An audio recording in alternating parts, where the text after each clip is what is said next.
Clássicos da Magnólia, o podcast oficial.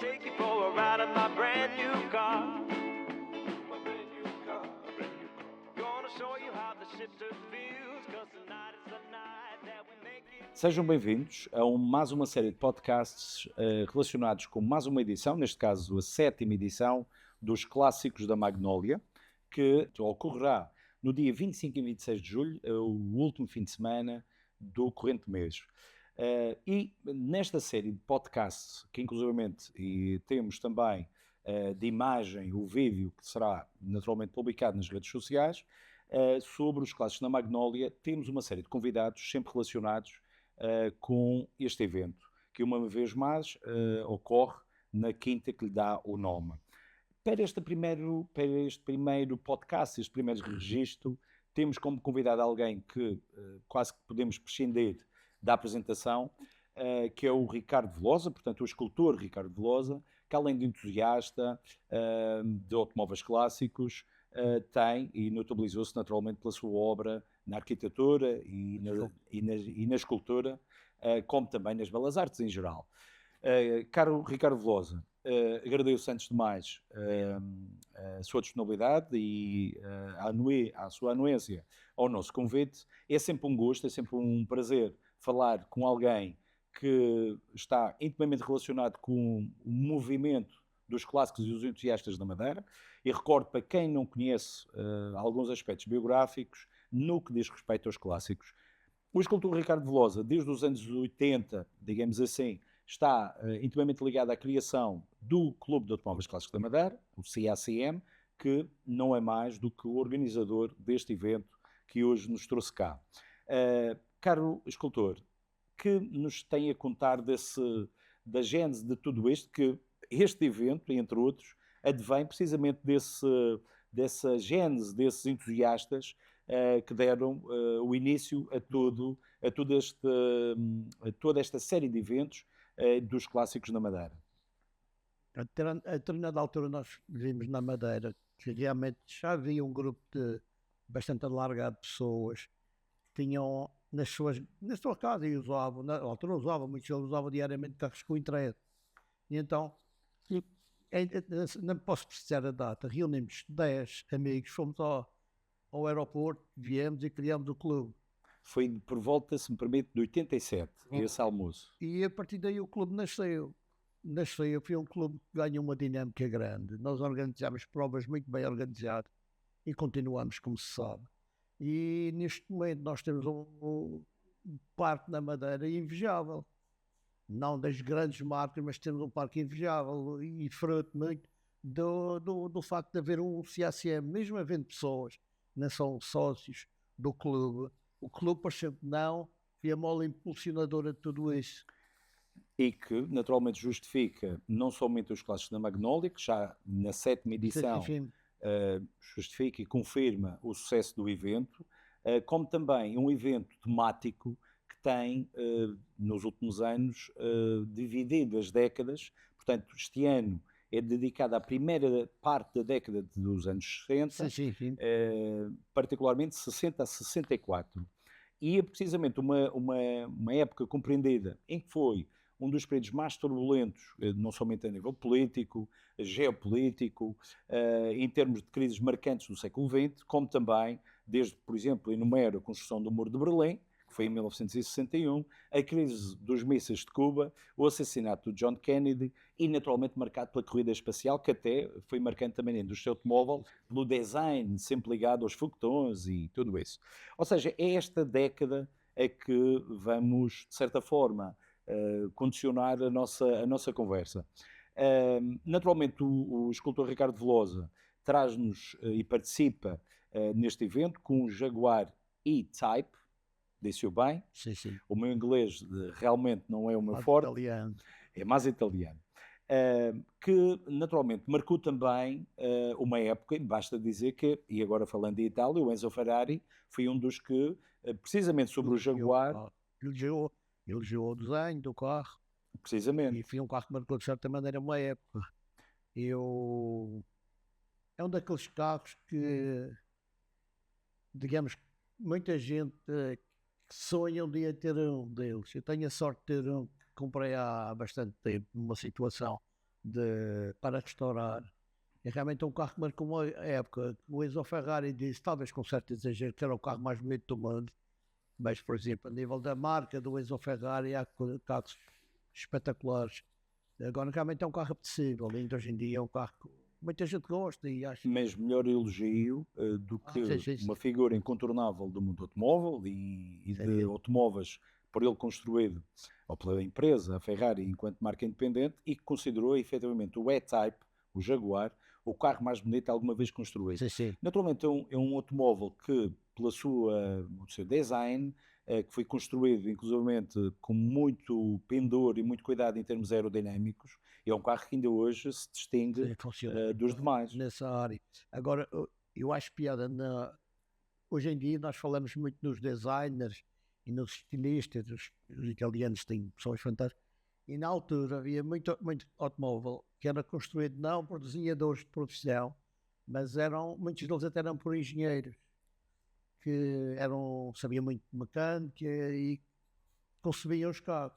E o Jaguar, se nós formos ver muito a história dele, a diferença do desenhador, na altura, julgo que não havia designers ainda. Toda a época em que o designer era uma figura que não sabia bem o que era o desenhador, não sabia bem. E no Jaguar surge fruto do Sir William Lyons, que esteve na gênese da crise do Jaguar, mas nunca houve um designer à frente, não um desenhador na altura, à frente do desenho do Jaguar. Eu, aliás, em relação ao design automóvel, eu tenho a minha opinião. Para mim, design é outra coisa. Para mim, um exemplo do design, como eu entendo, é o Land Rover, por exemplo. O Land Rover é o exemplo acabado do design. É um carro que tem um design e uma funcionalidade correta. O automóvel em si tem um problema para mim. É por isso que eu não o enquadro muito a nível do design. Enquadro mais a nível do desenho, do estilo. Nós vemos, por exemplo, elementos nos automóveis, por muito bonitos que sejam, que são perfeitamente dispensáveis. Direi um design funcional. O Land Rover, por exemplo, nesse caso. Precisamente o design põe funcionalidade. O Land Rover, neste caso, os séries. O série 1, série 2, série 3. Série 2. Mas o Land Rover para mim é o exemplo máximo do que é o design. Depois, há uma série de concessões que são feitas a nível do design que continuam hoje em dia. A gente vê essas grandes marcas. Eu às vezes olho, por exemplo, e não vou mencionar marcas, mas olhamos para determinadas marcas automóveis de grande prestígio, que vemos elementos no desenho do carro, na forma do carro, que são perfeitamente dispensáveis. São quase elementos decorativos, que não têm nada a ver com o design. É por isso pouco funcionais. Isto é a minha opinião pessoal e eu acredito que as pessoas não entendam. Para mim, design é outra coisa. É, por exemplo, uma cadeira que nós olhamos, gostamos e é confortável. E outra coisa, a cadeira que nós olhamos, gostamos e é desconfortável. Portanto, há qualquer falhança a nível de design. O Land Rover, para mim, por exemplo, o Range Rover também, para mim, é o exemplo acabado de uma boa peça de design. E podemos começar precisamente pelo design. O E-Type tornou-se icónico também pelo design, embora, e muito bem como referiu, teve uma base mais técnica, digamos assim, em termos do cuidado aerodinâmico e o chassi monocoque, embora tenha o elemento frontal portanto, de uma suspensão que já o diferenciou na altura, evoluída, e potente, ou seja, um desportivo e que desde logo o próprio design também foi muito bem pensado, assim o indica. E olhando para ele tem realmente inovações que para a altura não a sério, inovações a sério. Eu lembro a primeira vez que vi um Jaguar, fiquei maravilhado. E aliás, toda a gente ficava, e ainda hoje em dia, eu paro o carro e há pessoas, mesmo gente jovem, e hoje em dia há tanta coisa, tanta marca e tanto automóvel à escolha, ainda gostam do carro e chegam só para realmente foi um carro muito bem concebido. E depois, nessa altura, os carros ingleses, por exemplo, Inglaterra, eram muito arcaicos ainda, a maioria deles. Aliás, na altura, muitas mecânicas nos anos 60 da indústria automóvel britânica, ainda antes infelizmente, da sua decadência ao longo das décadas, o Jaguar trouxe algo de novo, como desportivo de origem inglesa, que na altura, inclusive, era o mais veloz. mesmo na série 1, portanto, estamos a falar de um modelo fabricado e eu tenho que recorrer, porque a idade também não perdoa, já estou Claro. um clássico, recorrer às notas em termos das 3 gerações do E-Type. E permita-me centrar, pelo menos de início, na nossa conversa no E-Type, que é o automóvel que trará a exposição dos clássicos da Magnolia. Aproveito para reforçar novamente a data, portanto é no último fim de semana de julho, no sábado 25 e 26 de julho da década, com um naipe de automóveis da primeira parte da década de 60, onde se enquadra precisamente o Jaguar que agora falamos, que se dividiu na produção de 1961 a 74 em 3 séries. Portanto, a primeira série, que é exatamente o que nos traz cá à exposição, que é a versão mais pura, digamos assim, para os puristas, passa a redundância, e mais valiosa para os colecionadores, por norma, Mais as primeiras valioso de séries. todos, e o mais puro de todos, e o primeiro que saí é o chamado 3.8 Flat Floor. Tinha o chão plano e depois, como tinha problemas de ergonomia, como os pés gostavam a trabalhar com os pedais, tinha um problema de desenho interior. Eles passaram para o desenho do meu, que é o 3.8 igual, mas que já tem um tratamento diferente do fundo do carro. O interior. Pois, 3.8. O Flat Floor 3.8. Depois passou para o 4.2 e depois foi por aí abaixo até que acabou no V12. Exatamente, que já é a série 3. Ou seja, e para quem nos ouve e nos vê, interessa, a série 2 tem início em 68, termina em 71, e de 71 e 74 os últimos produzidos já com V12 de 5.3 litros. Neste caso, 3 litros. No seu caso, um 6 cilindros em linha, o 3800, que mais tarde, e muito bem, foi substituído pelo 4.2 e que estava disponível nas carrocerias Coupé e Roadster, ou Tourer, como em inglês, os ingleses assim tratam o chamado OTS, que foi precisamente, ainda se enquadrava na primeira série. Mas lá está, o design, e ainda mais sendo escultor e ligado às belas artes, ao que é belo e o que é também funcional. Portanto, para si, em suma, um design além de bonito, além de atraente, com certeza, ou que seja aprazível aos olhos de quem o vê, mas que também seja útil, o próprio design seja funcional para aquele que se destina. É assim, uma coisa é um bom desenho, um desenho que funciona bem, esteticamente funciona bem, e outra coisa é acoplar esse desenho, o espírito do design. Já nem estou a pensar no automóvel, estou a pensar, por exemplo, na tal cadeira, na mesa, ela pode ser esteticamente muito bonita e não funcionar, ser desconfortável.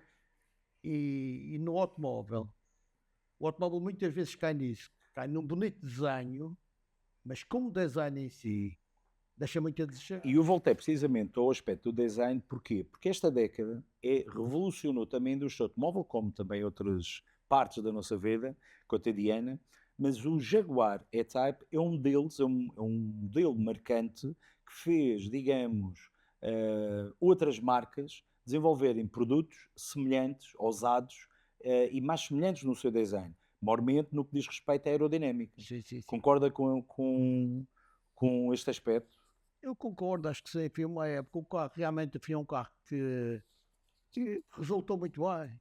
E ainda hoje em dia vemos os carros que acompanha ver nas corridas, por exemplo, em circuitos, é um carro que se comporta muito bem, difícil de conduzir. Dizem as pessoas que é um carro traiçoeiro, realmente não é um carro fácil de eu falo para mim, porque não, sou um condutor normalíssimo, mas as pessoas, eu sinto quando conduzo, se quiser entrar num tipo de velocidade um pouco mais alta do que o normal, aquilo não é um carro fácil, mas realmente é um carro que, sobretudo, resulta muito bem. Ele tem uma coisa muito boa, que é um motor fantástico, que é um motor XK, para as pessoas que não conhecem, enfim, poderão se interrogar o que é um motor XK, é um tipo de motor da Jaguar, que era denominado por motor XK e que acompanhou uma série de modelos, começando no 120, 140 ou 150, o E, primeira série, segunda série, e parou quando apareceu o V12. Esse motor, o motor XK, é um motor 6 cilindros em linha, é o que estamos a falar. É? O que é que o Marco desculpa? Estamos a falar precisamente de um motor XK, 6 em linha, 6 cilindros 6 cilindros em linha, 2 árvores de câmbio. É um motor que realmente foi um motor fabuloso. Para mim, do Jaguar, das coisas mais importantes, o desenho é muito bonito e nós, ainda hoje em dia olho para o carro e gosto do carro, mas a mecânica do carro é que é muito boa. E o que se quer num desportivo, o Claro. Roadster, ou também neste caso o Coupé, que é o caso do seu, é um Coupé, é desportivo, é tração traseira, RWD, e potente, que é o que se quer naturalmente um Jaguar. Não, e depois quem está por dentro disto, por exemplo, a transição do XK, do 120, do 140, do 150 TV1, quando passa para o Jaguar, não tem nada a ver a mecânica, não tem nada a ver a nível de travões, E a suspensão, muito mais desenvolvido. O 150 é um carro, o XK 150 é um carro arcaico, comparativamente ao E-Type. comparativamente, por exemplo, em relação a outro modelo da Jaguar, da mesma época, o 3.8, que é o sonho de muita gente, que é o salão de 4 portas, que é um desportivo familiar, é um carro que também é desejado pelo meio mundo. Mas quando se passa para o 3.8S, que é um carro menos querido do que o 3.8, o 3.8S não tem nada, o 3.8 não tem nada a ver com o S. O S é um carro muito mais evoluído, apesar de muito menos querido das pessoas que conhecem. É um Jaguar com uma carroceria de um salão, tipo travões, é igual, só que metemos uma carroceria em cima. Andar num 3.8 e andar num 3.8S não tem nada a ver. Sentimos que quando andamos no 3.8S, o handling é completamente diferente. E o E-Type marcou uma era, foram um sucesso, e inclusivamente, e curiosamente, o valor da aquisição na época nem era tão elevado assim, o que tornou ainda mais um sucesso de vendas. Aliás, a Jaguar sempre teve carros não muito, preços nem eram muito altos. É curioso que a marca, recentemente, não sei precisar, mas foi já há uns 5 anos, 6 anos, fez exatamente o E-Type, voltou a construí-los, numa reedição histórica, com as mesmas especificidades do primeira série, de 61 e 68, em que produziu uma série especial, tal como na época, com o mesmo motor, o jogo que tenha sido o 6 cilindros em linha, o 3.8 ou 4.2, que justifica uma vez mais a procura que existe para este ícone da indústria automóvel. Mas, voltando um pouco atrás, caro escultor Ricardo Velosa, considera que os clássicos da Magnolia, o próprio evento, cada vez mais se justifica este tipo de eventos, também tendo em conta também a nossa base da economia, o turismo, e não só, para todos aqueles que, como nós, somos entusiastas dos automóveis clássicos. Que lhe parece este enquadramento, inclusive com uma quinta histórica, que fará a melhor moldura aos clássicos? O que me parece, os eventos da Magnolia juntam uma série de condições e de características que eu acho que é de manter, e é dos eventos mais interessantes na Madeira. Para já não é demasiado grande. É feito num espaço magnífico, que é a Quinta Magnolia. E depois a ideia de dividir por anos é muito importante. E para nós madeirenses que temos, nós aqui na Madeira que temos imensos carros de diferentes épocas, dá para conhecer a grande maioria dos carros. Eu acho que é o evento perfeito. E 2 dias, os carros ficam lindamente expostos. Permite que apareça uma gama muito variada de carros, desde os mais populares aos mais, não gosto de falar em preços, mas de valor mais elevado. Acho que é o evento perfeito. E lá está, o facto de ser temático, desde logo, reduziria o número de convidados à partida, porque tem que se enquadrar, neste caso, de 1960 a 1964. E tem a particularidade que permite, numa quinta tão bela quanto a Quinta Magnolia, onde estamos precisamente a gravar esta série de podcasts, temos, e aproveito para vos dar a conhecer um pouco do programa, no sábado 25 de julho tem início às 10 às 23, onde temos conversa à volta dos clássicos, temos momentos musicais, momentos de dança, portanto uma excelente oportunidade para trazer a família e passar um fim de semana diferente entre os clássicos. Como também no domingo, no dia 26 de julho, temos início às 10 e com encerramento às 20 e com também o mesmo tipo de programa ao longo do dia. E que naturalmente tem a oportunidade não somente de, entre os clássicos, poder almoçar cá nas instalações, mas acima de tudo ter o conhecimento sobre uma série de automóveis que marcaram uma época que foi completamente marcante no antes e depois do pós-guerra. Portanto, em termos deste automóvel, em termos da aerodinâmica, das soluções técnicas, como o E-Type nos trouxe, e é um perfeito exemplo. Acho que fomos felizes ao convidá-lo para o primeiro podcast, porque o seu automóvel marcou esta época necessariamente. Mas há carros que vêm aqui à quinta este ano, ou, digamos como o meu, foi um carro que aqui na Madeira realmente foi relativamente especial. Tiveram muito poucos, fizeram muito poucos vieram na Madeira na altura. Eu até poderia enumerá-los, mas para mim o mais interessante deste evento é que nós temos possibilidade de mostrar às gerações mais novas e até mesmo a minha geração, carros que fizeram parte da história da Madeira, que essa é das coisas que mais me interessam no evento deste género. E-Type temos alguns cá na Madeira, que foram... Sim, mas eu estou a falar na época aqui na Madeira. Exato. E era interessante que nos enumerasse quais. Houve muito poucos. Houve um que teve aí de passagem que era de uma senhora que eu conhecia, que trouxe de Inglaterra. Depois houve de um amigo meu. Não, o aberto.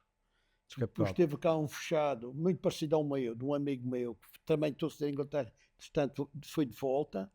Teve um branco, também de um colega meu de colégio, que trouxe para cá. Esse está na Madeira ainda, foi restaurado. Houve muito poucos aqui na Madeira. Houve um que era de um arquiteto, teve um carro, parece-me que esse carro ia para os Açores. Portanto, conta-se pelas... Todos eles cabriolé e um deles coupé. A maioria deles os abertos. E houve um fechado. Mas foram carros que foram, digamos, apareceram esporadicamente. A Madeira sempre foi conhecida, e foi o que marcou na Madeira, foram os carros de caráter mais popular. Os Austin, e estou a falar de carros ingleses. Os Austin, sim, Morris, uma série de carros ingleses que marcaram a Madeira. Talvez pela influência que nós sempre tivemos aqui, nessa altura muito mais do que agora, da inglesa. E os carros vinham para cá. Eu lembro de andar no Funchal, a maioria dos carros eram pretos, que eram os Austin, os Morris, essas marcas inglesas, que era os carros que eram adquiridos pela grande maioria da população. Depois tinham uns carros mais especiais, que estavam na mão de pessoas enfim, com poder financeiro maior. Alguns Rolls Royce, por exemplo. Um Rolls Royce, tínhamos aí um Silver Cloud, que está cá na Madeira. Um ou outro Jaguar, os MKs, sei que tal, estavam aí. E pouco mais. Austin, Morris. Eram esses, que eram carros. Os Osley, os Riley também. Mas carros de grande prestígio, de grandes marcas, nós poucos tivemos aqui. Na Madeira parece-me que houve um ou dois Bugattis, não houve mais. Segundo consta, tivemos... 300 SL, eu estou a falar dos que já estou-me a lembrar. Mercedes. O 300 SL Gullwing, tive um aqui na Madeira, que até é uma história que se passou comigo, que já contei, vou voltar a contar. Junto ao Golden Gate. Não, ali era um senhor que era um dos donos do Hotel Savoy, que teve um carro aqui na Madeira. E depois o carro, ele teve cá de férias um certo tempo e depois voltou para fora. Segundo me dizem, o carro foi vendido em Lisboa. Portanto, grandes marcas nunca tivemos. E é o que eu acho piada, hoje em dia, quando vejo as exposições, é ver a quantidade de carros desses que marcaram a minha geração, muito bem restaurados e em exposição. Por exemplo, Porsche, que era uma marca conhecida. Contava-se pelos dedos as pessoas que tinham Porsche aqui na Madeira, que era realmente um carro para uma determinada nível de pessoas de um certo nível. E para quem nos ouve, estamos nesta época a falar do Porsche 356. 356, o A e o B. Exatamente. Pré-série. Hoje em dia, a gente vê, quando eu vejo, por exemplo, o evento Porsche, não é um carro vulgar, mas a quantidade de carros que existe já dá para temos uma boa coleção de Porsches aqui na Madeira. Portanto, é uma coisa que é preciso as pessoas terem noção. Na Madeira, a Madeira sempre teve uma paixão pelo automóvel, pelo desporto automóvel. Daí nasce o clube. Desde sempre, eu era miúdo e já ia ver as voltas à ilha e a Madeira, Do Clube de Esportes Madeira. nessa altura a Madeira cheirava a desporto automóvel, a gasolina que eu. E sempre, desde sempre, ainda hoje em dia continua. Não nos esqueçamos que a nossa volta agora à Ilha da Madeira, anteriormente já Livinho Madeira, a volta à Ilha da Madeira, tem o início em 59. E a rampa dos Barreiros é um exemplo. Em 1995. Precisamente. Com alguns madeirenses a participar. Agora... E o Rotário, o Rally do Rotário em 1941. Sim. Eu lembro quando eu estudava, havia aquelas gincanas no liceu que participava muita gente, com carros interessantes, um Fraser Nash, que era um carro raríssimo, participava. Entretanto foi vendido e foi para fora. E havia as provas do critério, os critérios que apelidavam do critério. Eu converso naturalmente e com o escultor Ricardo Velosa, como seria expectável, é como as cerejas. No entanto, eu não tenho oportunidade de ver o tempo do programa, mas julgo que ainda temos tempo para, entre inúmeras questões que tinha pensado e naturalmente lhe fazer, que dentro dos ingleses, naturalmente adoro automóveis, mas tem predileção sobre os da velha Albion, que destacaria provavelmente o automóvel inglês mais valioso que tenha passado por cá, ou que ainda cá esteja. É uma coisa que quando se fala de carros, falar em dinheiro é valioso, é uma coisa que não me toca muito. Mas talvez o carro que passou na Madeira, que se existisse hoje em dia, talvez fosse o Super Subaru, foi o 300 SL do Sr. Rui Dias. Mas nesse caso o 300 SL. O 300 SL, que teve aqui na Madeira. E esse carro, o famoso asas de gaivota, o Goldwing. Sim, o Goldwing. E esse carro, se existisse aqui na Madeira, se tivesse ficado de carro, certamente seria o carro mais valioso que eu vejo a vender aí a 1 milhão, 2 milhões de euros. Seria isso. Mas dos ingleses, esse é um alemão, Mercedes. Mas dos ingleses, estava a falar dos ingleses, qual é o que consideraria talvez o Rolls Royce? O Rolls Royce, claro, que está na Madeira. Que ainda está cá. E está original. E foi supostamente comprado novo pelo Sr. Lecoq. Foi comprado novo, que foi parece-me foi um dos proprietários desta quinta, Magnolia. Que era a quinta dos ingleses, precisamente. Precisamente, o clube inglês. Por coincidência era a quinta dos ingleses, não estou enganado. O clube inglês. O British Country Club. E o senhor comprou um Rolls Royce em Londres e, segundo consta, fez uma pequena viagem para a Europa e trouxe o carro para cá. E eu lembro do carro chegar ao Funchal, que era uma coisa... Ainda hoje em dia é um carro que é isto. Imponente. É um carro que é eterno. Para mim, um Rolls Royce é aquilo. Tem a elegância britânica, marcou o Rolls Royce definitivamente uma época. E durante muitos anos, e continua a ser, considerado por muitos o melhor carro jamais construído em termos de qualidade. Sim, sabe. Houve uma altura que sim, eu acredito que sim. Eu tenho o meu que é muito velho e eu, quando olho para o carro vejo como construção é um carro excelente. O Jaguar, peço desculpa, o Rolls Royce dos anos 20. 29. Acredito que está entre os melhores. Que eu tenho olhar para a mecânica de um Rolls Royce, temos que aquilo para a época era muito bom. Autêntica relojoaria. Era um carro muito bem feito, era um carro para durar. Aquilo não era um carro para ter que comprar e daí a 3, 4 anos ir para a oficina. Não, aquilo era para durar. O Silver Cloud é um carro, na minha opinião, é um carro que é o super-sumo dos automóveis, ainda hoje em dia. Tivemos aí uns carros, uns Jaguars, essa família Lecoq teve um lindíssimo descapotável, um Jaguar, um Marco não sei quantos, que ainda está cá na Madeira. Nos anos 30 há registros fotográficos de um Jaguar. O SS. Exatamente, o SS, porque a gente... Eu conhecia esse carro ainda. É o Chalmson, portanto era os SS, que depois na Segunda Guerra Mundial foram, digamos, proibidos por razões óbvias, os SS, que era a famosa sigla dos alemães, e alterou-se o nome para Jaguar, como também o símbolo do próprio Jaguar. Esse Jaguar eu ainda conheci, chegou a estar na mão de um senhor que eu conhecia, o Sr. Freddy Jones, que teve esse carro. Entretanto, o carro, por qualquer motivo, acabou numa sucata, e segundo me dizem, foi adquirido pelos estrangeiros que vieram aí na Madeira. e levaram para fora. E tem a curiosidade que, quando foi apresentado no Salão Automóvel de Genebra, em março de 1961, e que recorro novamente aqui às notas, que teve o cuidado de ver, o piloto de testes da Jaguar, o Sr. Norman Dewis, literalmente com ordens do Sr. Lyon, veio a conduzir o automóvel durante toda a noite, atravessando a Europa continental debaixo de nevoeiro e chuva, precisamente chegando a Genebra, onde era o salão onde foi apresentado, cerca de 20 minutos antes da revelação ao público. Tem esta nota interessante em relação ao Jaguar E-Type, que, entre outros modelos, e o tempo é um ditador nestas coisas.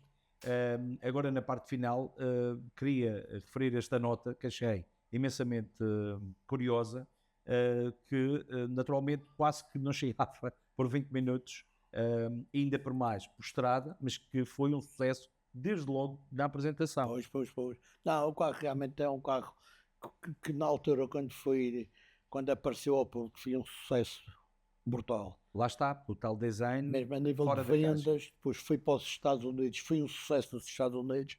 Depois, como a maioria das, isto é a minha opinião, como qualquer marca europeia que vai para os Estados Unidos, os americanos a estética é resolvem estragar aquilo tudo. E foi o que aconteceu com o Jaguar. Segurança. E eles, com aquela ideia da segurança, acabaram no V8 que as pessoas adoram, que para mim é outra coisa completamente diferente. A estética não é a mesma. Não é, a estética é aquele motor brutal lá dentro, depois uns faróis que eles obrigam a ter por causa da segurança e não sei o quê. Os americanos resolvem estragar as coisas. Aqui é assim. Em relação aos Jaguar XK120 e comparar com o 140, ele tem aspectos mais confortáveis a nível de habitáculo, é um pouco maior, dá mais facilidade, melhor ergonomia. Sim, ergonomicamente funciona melhor, mas aqueles para-choques aqui não tem jeito absolutamente nenhum. Isto é a minha opinião pessoal. E porquê? Porque os americanos exigiram que aqueles monstros, aqueles para-choques fossem colocados a nível de segurança. E os Estados Unidos têm essa particularidade. Em muitos dos carros que foram para lá, depois de terem entrado e depois de terem estado lá, os americanos exigiram tais modificações que estragaram, incluindo uns famosos índices estéticos, geralmente piscas laterais, por exemplo.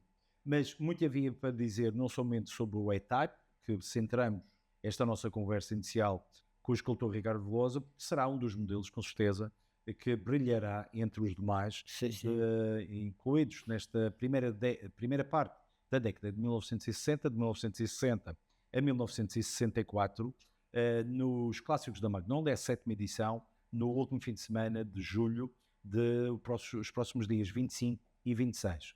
Caro escultor Ricardo Veloso, o tempo, como dizia, é determinante. Quase que fomos tão rápidos quanto o Jaguar. Eu quero agradecer naturalmente a sua presença e a sua amabilidade em nos partilhar um pouco do seu entusiasmo sobre os automóveis, em particular sobre o Jaguar que trará a este evento. Aguardamos naturalmente a sua presença nos clássicos da Magnolia no próximo fim de semana e até lá, aquele abraço. Muito obrigado. Muito obrigado.